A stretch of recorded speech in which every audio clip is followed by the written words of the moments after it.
بسم اللہ الرحمن الرحیم۔ السلام علیکم۔ حدیث نبوی صلی اللہ علیہ وآلہ وسلم ہے کہ انسان پر مصیبت اور بیماریاں کیوں آتی ہیں۔ حضرت سیدنا ابو سعید خدری رضی اللہ تعالی عنہ بیان کرتے ہیں کہ رسول اللہ صلی اللہ علیہ وآلہ وسلم نے ارشاد فرمایا، حضرت موسیٰ علیہ السلام نے کہا، اے میرے رب، تو اپنے مومن بندے کو دنیا میں غربت زدہ اور تنگ حال بنا دیتا ہے۔ اتنے میں حضرت موسیٰ علیہ السلام کے لیے جنت کا دروازہ کھول دیا گیا اور وہ اس کی طرف دیکھنے لگے۔ پھر اللہ تعالیٰ نے کہا، اے موسیٰ، یہ جنت میں نے اس مومن کے لیے تیار کی ہے۔ پھر حضرت موسیٰ علیہ السلام نے کہا، اے میرے رب، تیری عزت کی قسم، تیرے جلال کی قسم، اگر اس مومن کے دونوں ہاتھ اور پاؤں کٹے ہوئے ہیں اور پھر اس کو اس کے یوم ولادت سے لے کر روز قیامت تک چہرے کے بل گھسیٹے جاتا رہے اور لیکن اس کا انجام جنت ہوا تو وہ تو یوں سمجھے گا کہ اس نے کبھی کوئی تنگی نہیں دیکھی۔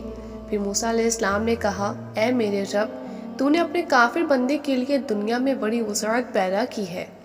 اتنے میں حضرت موسیٰ علیہ السلام کے لیے جہنم کی طرف ایک دروازہ کھولا گیا اور ان سے کہا گیا، اے موسیٰ علیہ السلام، یہ جہنم اسی کافر کے لیے تیار کی ہے۔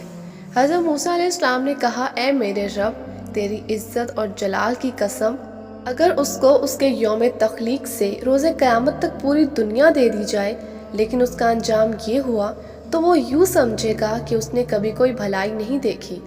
حضرت عامر رضی اللہ تعالی عنہ بیان کرتے ہیں، رسول اللہ صلی اللہ علیہ وآلہ وسلم نے فرمایا، امراض اور ان کے ثواب کا ذکر کیا تو فرمایا، جب مومن کو کوئی بیماری لاحق ہوتی ہے اور پھر اللہ تعالیٰ اسے اس سے عافیت و صحت عطا فرما دیتا ہے تو وہ مرض اس کے سابقہ گناہوں کا کفارہ ہے اور مستقبل کے بارے میں واضح و نصیحت بن جاتی ہے۔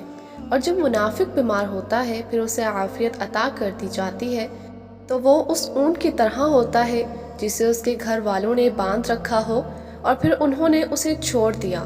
اسے پتہ نہیں ہوتا کہ انہوں نے اسے کیوں باندھا تھا اور کیوں چھوڑا ہے۔ کسی شخص نے عرض کیا، اے اللہ کے رسول صلی اللہ علیہ وآلہ وسلم، بیماریاں کیا ہوتی ہیں؟ اللہ کی قسم میں تو کبھی بیمار نہیں ہوا۔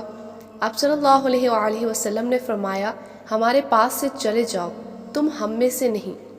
حضور اکرم صلی اللہ علیہ وآلہ وسلم نے فرمایا کہ اللہ تعالیٰ اس شخص کے چہرے کو تر و تازہ رکھے جس نے مجھ سے کوئی حدیث سنی اور پھر جیسے سنی اور ویسے ہی اسے آگے پہنچا دیا۔